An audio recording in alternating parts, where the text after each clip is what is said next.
Hoje vamos falar sobre um tema muito relevante para professores e professoras aí, principalmente os que trabalham na educação infantil, né? Vamos falar sobre avaliação e elaboração de relatórios na educação infantil, né? Sobre esse tema aí, a primeira coisa que é importante falar é que dentro do território brasileiro não existe fazer relatório ou fazer avaliação do que não está dentro da Base Nacional Comum Curricular, que é a nossa BNCC.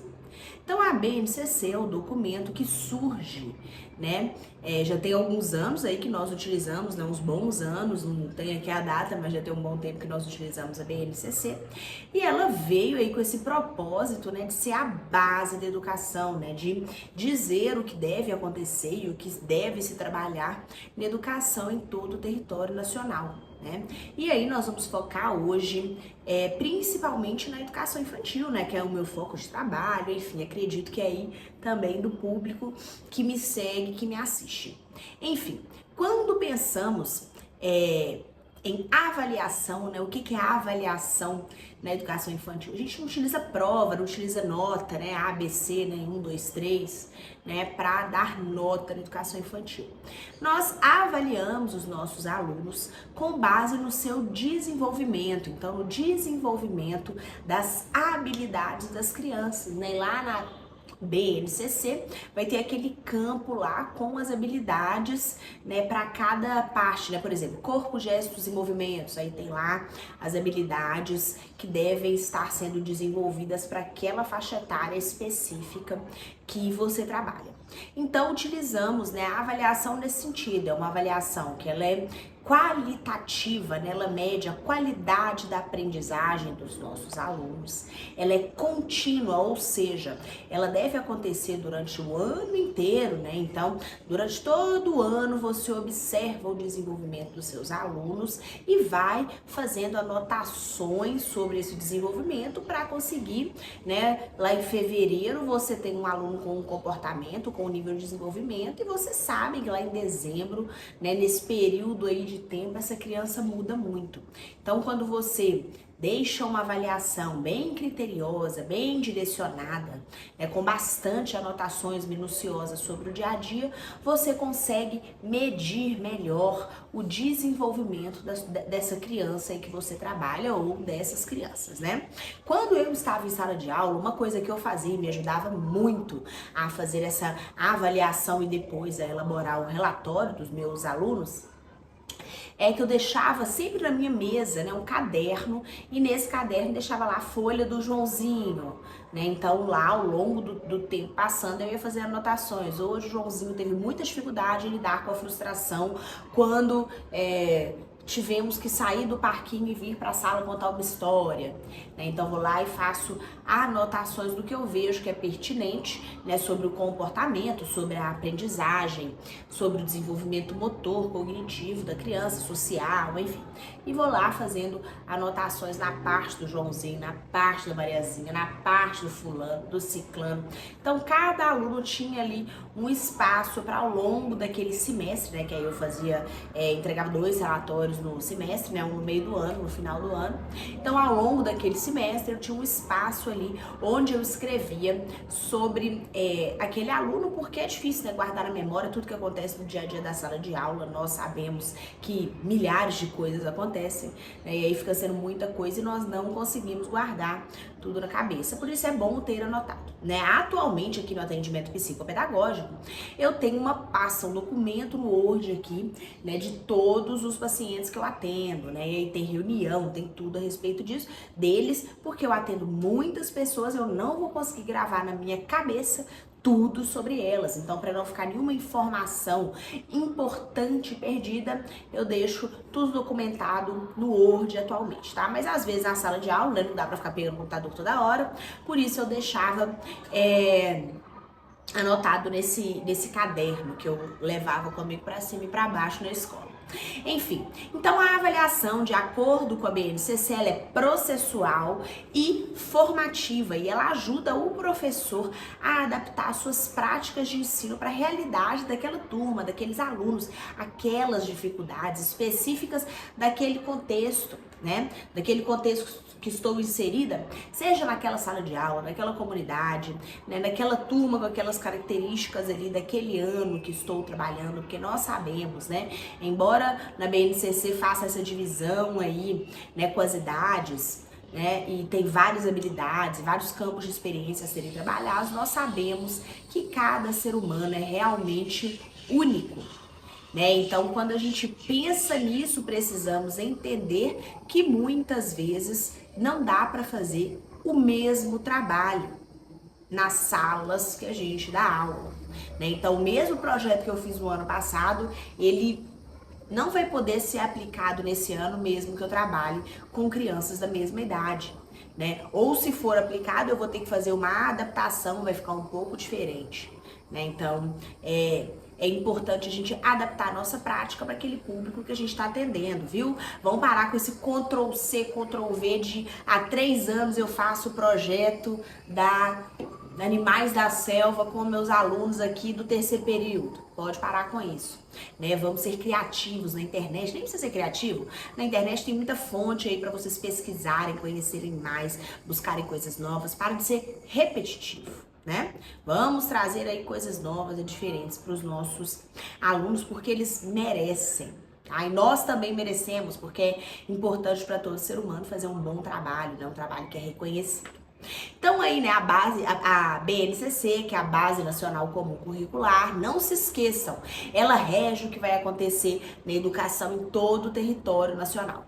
E ela vai estabelecer competências e habilidades que precisam ser desenvolvidas ao longo da educação básica no Brasil, né? Então, vamos ter a BNCC lá para o ensino infantil, para o ensino fundamental e para o ensino médio. Né? Nós vamos pensar aqui só na educação infantil, né? E o foco da educação infantil vai estar nos direitos de aprendizagem, que é o desenvolvimento, né, e foca muito no desenvolvimento integral das crianças, né? Cada criança precisa ser desenvolvida integralmente. O que é esse desenvolvimento integral? Pensar em corpo, mente, social, cognitivo, pensar em tudo que abrange aí o ser de uma criança.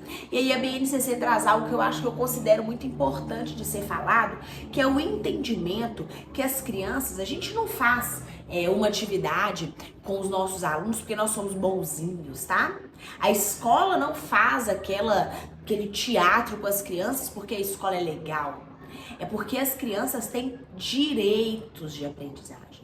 A BNCC deixa isso muito claro para nós educadores, né? E esses direitos da BNCC incluem conviver, brincar, participar, explorar, expressar e conhecer-se. Isso é direito de todas as crianças do Brasil.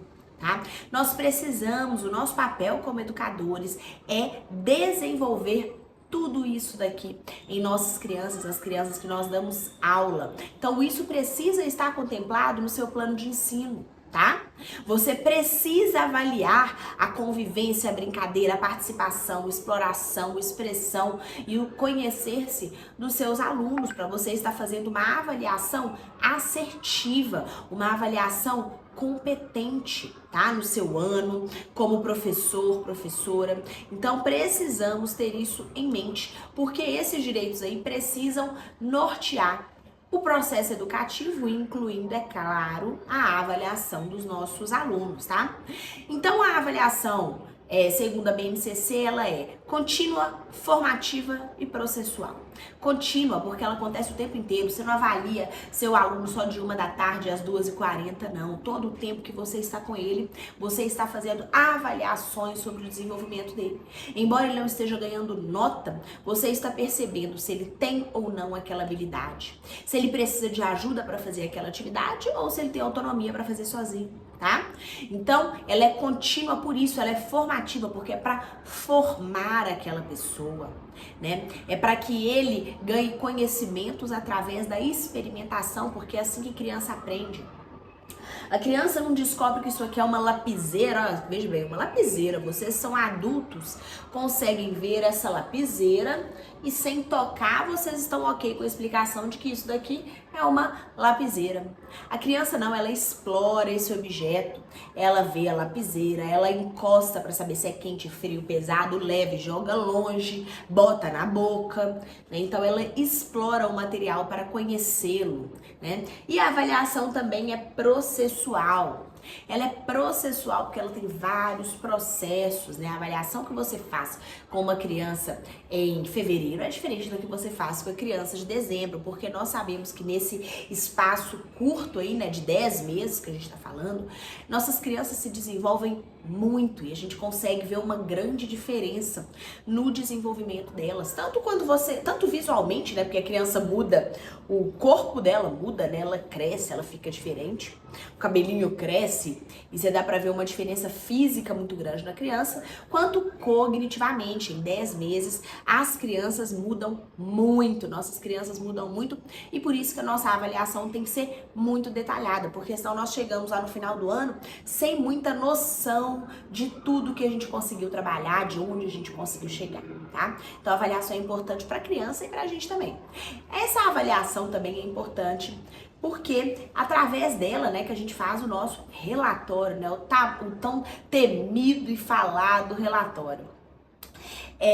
Esse relatório ele é muito importante porque ele norteia a família. Então, quando a criança precisa de algum ajuste na aprendizagem, de algum estímulo a mais, se ela precisa, por exemplo, viu, gente, fazer uma avaliação neuropsicológica ou com um neuropsiquiatra, esse relatório que nós fazemos, nós professores fazemos, é muito importante para tudo isso, para documentar o que aconteceu com aquela criança ao longo de todo aquele ano, né, ou daquele semestre, aí, de acordo com o que você faz na escola que você trabalha. Então lembre-se, o relatório que você faz é um documento importante para aquela pessoa, para aquela criança. Um documento que, se ele é feito detalhado e através dele você percebe a necessidade de algum estímulo que não está ocorrendo, talvez seja um documento que muda a vida daquela criança.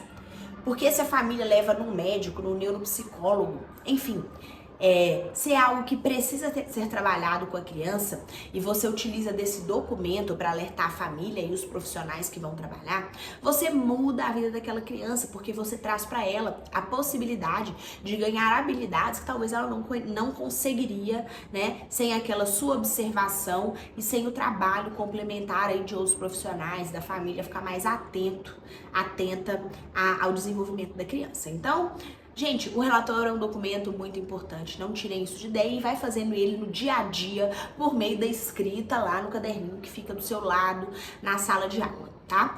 Para avaliar as crianças, a gente precisa usar instrumentos, né, que vão nortear aí essa avaliação, que a gente vai fazer a diferenciação das atividades feitas lá em fevereiro, lá em dezembro, em outubro, em agosto. Então, na educação infantil, muitas vezes a gente usa portfólio, ficha de observação, também tem muito relato narrativo e, claro, o registro, né, nosso do professor ali, que a gente vai escrevendo ao longo do tempo sobre aquela criança, tá? A observação é muito importante para a avaliação. Ou seja, você precisa estar ciente do que os seus alunos estão fazendo, do que eles gostam, observar a interação entre eles. Então, tudo isso é muito importante. Para a gente produzir um relatório, né, o relatório ele precisa refletir o desenvolvimento daquela criança que você está falando no relatório de maneira completa.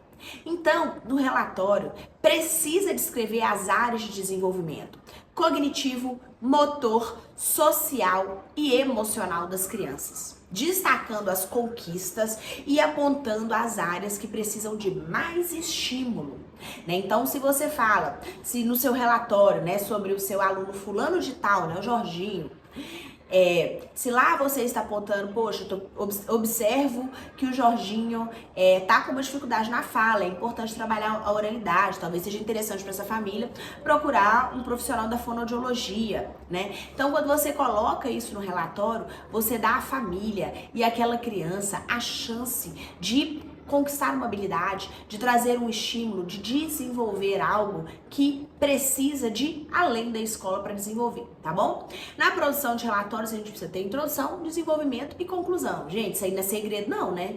Qualquer elaboração de texto que a gente faz na vida precisa ter esses 3 pontos aí, não se esqueçam, tá? Na introdução, a gente descreve brevemente aquele período avaliado. Lá no desenvolvimento, a gente vai fazer uma análise do desenvolvimento motor, cognitivo, social e emocional, destacando as principais observações. Eu gosto de colocar por campos da BNCC, tá? Então, no campo corpo, gestos e movimentos. A criança fulano de tal desenvolveu tais habilidades. Essa habilidade aqui precisamos estar atentos, né? Então é interessante colocar aí o desenvolvimento dessas coisas e eu gosto de colocar por campo lá da BNCC. Colocava, né, quando estava em escola. Na conclusão, a gente faz recomendação sobre como continuar o trabalho com aquelas crianças, com aquela criança que você fez o relatório. Então, pessoal, não se esqueçam, tá? A avaliação é muito importante na educação infantil. Não é porque tem nota que a gente deve deixar de lado ou fazê-la menos criteriosamente do que em outros lugares aí da educação, tá? Precisamos fazer muito criterioso porque uma avaliação bem feita, quando a gente pensa em uma criança que está precisando de estímulos, isso pode mudar a vida daquela criança, tá? E a produção de relatórios, ela demanda uma avaliação bem feita, né? Um relatório nunca vai ser bom se o professor que está em sala de aula não está observando bem os seus alunos, se não está utilizando bem os critérios da BNCC. Não se esqueçam de ir lá no relatório escrever bonito, escrever profissional, não escreve igual você está falando com seu primo não, tá? Escreve profissional, faz um texto legal, se necessário, faz lá o seu texto, vai lá no ChatGPT, pede para escrever de maneira mais formal, para mandar para a família, para que a família, diante daquele relatório, ela olhe e fale, olha, isso aqui é um profissional competente que eu trabalhando com a minha criança, né? Isso é o se valorizar, valorizar a nossa categoria de professores e de professores de educação infantil, tudo bem? Pessoal, pra quem não me conhece ainda, me segue lá no Instagram, é @sulamuse. Curte, compartilha, comenta o que você achou desse vídeo aqui e até a próxima.